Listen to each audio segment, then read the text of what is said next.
أنت الذي علمتني ورحمتني وجعلت صدري واعي القرآن. أنت الذي أطعمتني وسقيتني من غير كسب يد ولا دكان، وجبرتني وسترتني ونصرتني وغمرتني بالفضل والإحسان.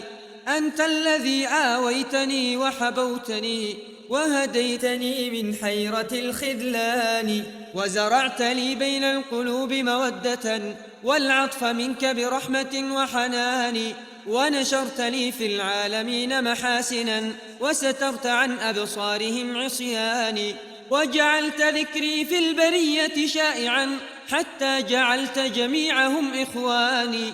والله لو علموا قبيح سريرتي لأبى السلام علي من يلقاني، ولأعرضوا عني وملوا صحبتي ولبؤت بعد كرامة بهواني. لكن سترت معايبي ومثالبي وحلمت عن سقطي وعن طغياني، فلك المحامد والمدائح كلها بخواطري وجوارحي ولساني. ولقد مننت علي ربي بأنعم ما لي بشكر أقلهن يداني.